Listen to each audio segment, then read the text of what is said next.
어제 서해 공무원 피살 사건에 대해 감사원의 감사 결과가 발표됐습니다. 발표에 따르면 사건 발생 당시 안보실을 비롯한 관계기관들은 해양수산부 공무원이었던 고 이대준 씨가 북한 해역에서 발견됐다는 사실을 알았지만 상부 보고, 대북 통지와 구조 요청 등 마땅히 취했어야 할 조치를 취하지 않았습니다. 과실이나 불가항력이 아니라 태만으로 인해 국민의 생명을 지키지 못했다면 이는 엄연히 살인 방조이며 국가의 책무를 져버린 것입니다.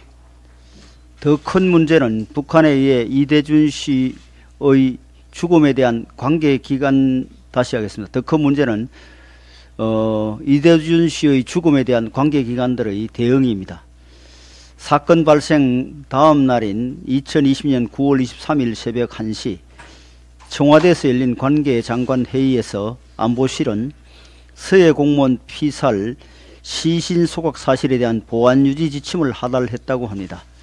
이에 합참은 관련 자료들을 삭제했고 국방부 해경통일부는 언론과 국민을 기만하기 위해 이대준 씨가 생존 상태인 것처럼 알리고 수색을 지속하는 한편 사건 인지 시점까지 조작하며 책임 회피를 시도했습니다. 이후 이대준 씨의 표류를 자진월북으로 몰고 가기 위해 사실관계를 조작하거나 치사 선택의 정황을 짜맞추고 그 과정에서 이 씨의 사생활까지 선택적으로 대중에 공개했습니다. 국가의 주요 안보기관들이 공모해 국민 한 사람을 이렇게 반역자로 모는 것은 반인권적이고 야만적인 폭력입니다. 이 모든 무능, 방관, 음모, 왜곡, 국가폭력 뒤에는 어떻게든 김정은 정권에게 잘 보여야 한다는 문재인 정권의 삐뚤어진 대북 정책이 있었다는 것은 두말할 나위가 없습니다. 진실이 이러한데 민주당은 북풍몰이, 종북몰이를 언급하며 되려 감사원을 공격하고 나섰습니다. 이것이야말로 구태의연한 색깔론이며 본질 호도입니다. 이번 감사 결과의 본질은 국민의 죽음을 방치한 문재인 정부 안보라인의 무책임함과 자진월북으로 사건을 조작하는 과정에서 개인에 대한 인권 유린까지 거리낌 없이 행한 비정함에 있습니다. 정부가 정치적인 이유로 한 국민의 죽음을 왜곡했던 사건의 진실을 밝혀 유가족의 억울함을 풀고 다시는 유사한 일이 발생하지 않게끔 시스템을 점검하는 감사원의 당연한 업무 수행을 매도하는 것을 국민들께서 결코 용납하지 않으실 것입니다. 또한 민주당은 이 시간까지 이 사건과 관련해 국민 앞에 공식 사죄하고 용서를 구한 적이 없습니다. 민주당은 책임을 인정하고 반성하는 자세를 보여주기 바라며 진영 논리와 정치적 이익에 매몰되어 감사 결과를 부인하는 것은 유가족에 대한 2차 가해에 해당한다는 점을 깨닫기 바랍니다. 국민의 생명을 외면하고 국민의 명예를 훼손하는 정당은 국민의 마음에서 삭제되어야 마땅합니다. 정부가 지난 12월 건폭과의 전쟁을 선포하고 건설노조의 각종 횡포와 불법 행위를 근절하기 시작한 이래 지금까지 상당한 성과를 올렸다는 보도가 나왔습니다. 경찰청이 최근 전국 주요 건설업체 80여 곳 관계자들을 상대로 건폭 특별단속으로 바뀐 건설 현장 분위기를 물어본 결과 응답자 90%가 긍정적으로 바뀌었다고 답했다고 합니다. 정부의 엄중 단속으로 노조의 채용 강요나 집회, 고소, 고발을 통한 사업장 압박 행위도 현저히 줄어들었다고 합니다. 정부의 이러한 조치에 노조는 처음에는 이른바 준법 투쟁으로 태업을 벌였지만 정부가 고의적 태업에 대해서도 적극 대응하자 노조 집행부의 장악력도 계속 약해지고 있다는 것입니다. 지난 1년간 건폭과의 전쟁 결과 공갈 특수강요 등으로 4,829명이 입건되어 144명이 기소되었고 이들은 모두 1심에서 유죄 판결을 받았습니다. 윤석열 정부의 노동개혁은 노조의 회계 투명성 분야에서도 성과를 내고 있습니다. 정부가 올해 처음 도입한 노조 회계 공시 제도에 따라 조합원 1000명 이상의 대형 노조 739곳 가운데 675곳 91.3%에 해당되는 노조가 회계를 공시를 했습니다. 처음에 강력히 거부하던 한국노총과 민주노총도 결국 정부의 조치를 받아들였습니다. 그동안 깜깜이였던 노조의 회계 장부가 공개되어 부패의 소지가 현저히 줄어들게 되었고, 이는 노조원들에게도 더없이 좋은 결과일 것입니다. 윤석열 정부의 노동개혁은 이처럼 조금씩 열매를 맺고 있기는 하지만 여전히 정부의 행정조치에 주로 의존하고 있다는 한계가 있습니다. 노동개혁의 보다 견고한 제도화가 필요하며 이는 고스란히 국회의 몫입니다. 민주당을 비롯한 야당도 노동개혁 없이 한국 경제의 구조개혁도 없다는 사실을 인정하고 노동개혁 관련 입법에 적극 협조해 주시기 바랍니다. 오늘 본회의에서 대통령께서 제2요구한 요구권을 행사한 노란봉투법과 방송 3법이 재표결에 붙여질 예정입니다. 우리 당은 그간 밝혀온 대로 두 법안에 대해 단호히 부결을 선택하고 오래 지속되어 온 소모적 논쟁을 종결시키겠습니다.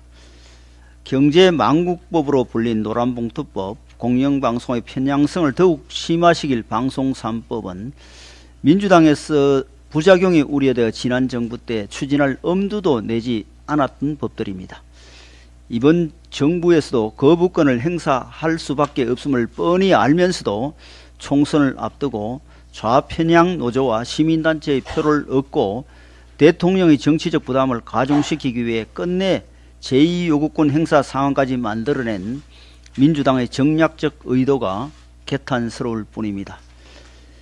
21대 정기국회 마지막 날이 이들 법안의 재표결로 채워지는 것은 국민들께 부끄러운 일이기도 합니다.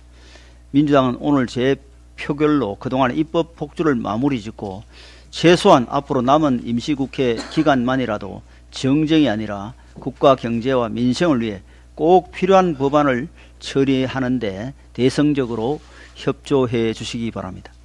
드디어 서해 공무원 피살 사건의 진실이 드러났습니다. 감사원은 문재인 정부가 2020년 9월 서해에서 실종된 해수부 공무원 고 이대준 씨를 북한 해역에 방치하고 이 씨가 피살, 소각된 후에 근거도 없이 자진 월북자로 몰아갔다는 감사 결과를 공개했습니다.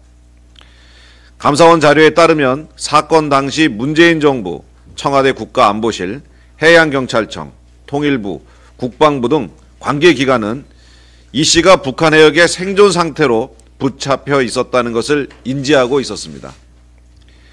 하지만 그 어느 기관도 관련 규정과 매뉴얼에 따라 이 씨를 구하기 위해 반드시 했어야 하는 조치를 검토조차 하지 않고 사태를 수수방관했습니다. 심지어 청와대 관계장관 회의에서는 이 씨가 피살, 소각된 사실에 대해 보안을 유지한다는 결정을 내렸고 이 결정에 따라 비밀 자료를 삭제하고 허위 자료를 국회와 언론에 배포하였습니다. 문재인 정부의 지시 아래 모든 관계기관이 국민의 죽음을 방치하고 사실을 조직적으로 은폐한 데 이어 월북 근거를 조작하는 치밀한 대국민 사기극을 완성시킨 것입니다. 이 대국민 사기극의 기획 목적은 바로 문재인 전 대통령의 유엔 총회 연설에 대한 비난 회피와 북한 비위 맞추기였습니다. 왜냐하면 사건 다음 날 문 전 대통령은 유엔 총회 화상 연설을 통해 북한과의 종전선언을 촉구했기 때문입니다. 국가의 가장 큰 존재 이유는 국민을 보호하는 데 있습니다. 그러나 국민의 생명을 지키지 못한 것도 모자라 근거 없는 월북으로 개인 인격까지 모독해온 문재인 정부와 민주당의 존재 이유가 과연 무엇이었는지 묻지 않을 수 없습니다. 지금이라도 성역 없는 수사를 통해 관련 책임자들을 엄벌에 처하고 대한민국 국민의 억울한 죽음에 대한 진실을 바로잡아야 할 것입니다. 가방위 간사 박승중 의원입니다. 김홍일 방통위원장 후보, 민주당의 공세로 식물부처 상태가 된 방통위를 살릴 공명정대한 책임자입니다. TV조선 재성이 심사 조작 몸통인 한상혁 전 위원장보다는 100배 1000배가 낫습니다. 김홍일 권익위원장이 민주당의 부당한 공세로 식물부처가 된 방송통신위원회를 정상화하기 위해서 방송통신위원장 후보로 내정되었습니다. 김홍일 후보는 그간 한쪽으로 치우치지 않는 균형 있는 감각으로 공명정대하다는 평가를 받아왔으며 또 법과 원칙에 대한 확고한 소신으로 합의제 의기를 기운 방통위를 지켜내고 가짜뉴스 건절이라든지 마약, 포털 개혁 등 과제를 해결할 적임자 중에 적임자입니다. 김홍일 후보는 민주언론 시민연합 민언련의 정치 편향의 대명사이자 TV조선 재성인 심사 조작의 몸통인 한상혁 전 위원장과는 비교도 할 수 없을 만큼 방통위원장의 적격이라는 것은 국민들도 다 알고 있습니다. 그러나 민주당은 국회 청문회에서 김 후보를 검증할 기회가 있음에도 방송 장악의 꿈을 절대 포기하지 않겠다는 윤 대통령의 선언이라며 묻지마식 철회를 요구하고 나섰습니다. 민노총 언론노조가 장악한 MBC도 민주당과 결탁해서 방송을 하루에 무려 4꼭지를 편성해서 밑도 끝도 없이 김홍일 후보를 공격하고 있습니다. 언론노조가 방송을 사유화해서 민주당을 돕는 것이 이동관 방통위원장 청문회 때와 판박이입니다. 김홍일 후보가 빨리 방통위에 복귀해야 하는 이유는 방통위가 다른 부처와 다르게 방송통신 전반을 책임지는 합의제 의결 기구이므로 하루 한시도 멈춰서는 안 되는 고유한 특성을 가지고 있습니다. 그러나 방통위는 이동관 전 위원장의 사퇴 이후 중요 의제를 의결할 수 없는 1인 상임위원 체제가 되어 기능 마비 상태에 빠져 있는 상황입니다. 민주당이 반헌법적으로 탄핵을 밀어붙여서 이동관 방통위원장이 어쩔 수 없이 사의를 표명했고 이로 인해 금년 내 재허가 재승인 여부가 의결되지 않을 경우 KBS, MBC, SBS 등 지상파를 비롯해서 34개사 141개 방송국이 무허가 사업자가 되어 방송을 중단하게 해야 할 위기에 처해 있습니다. 방송 중단으로 인해 발생할 모든 문제의 책임은 민주당에 있으나 민주당의 후한무치한 방통위 장악 계획에 애먼 국민들만 시청권을 침해받고 국내 콘텐츠 사업도 악영향을 끼칠 심각한 상황입니다. 민주당에 강력히 경고합니다. 김홍일 후보는 민주당의 반민주적 방송 장악 폐해를 수습하기에 할 일이 태산같이 많습니다. 민노총 언론노조는 친민주당 세력들과 방송 정상화를 가로막는 정치 행포, 반대를 위한 반대를 즉각 중단하고 방통위 정상화에 대성적으로 협조할 것을 강력히 촉구하는 바입니다. 이상입니다.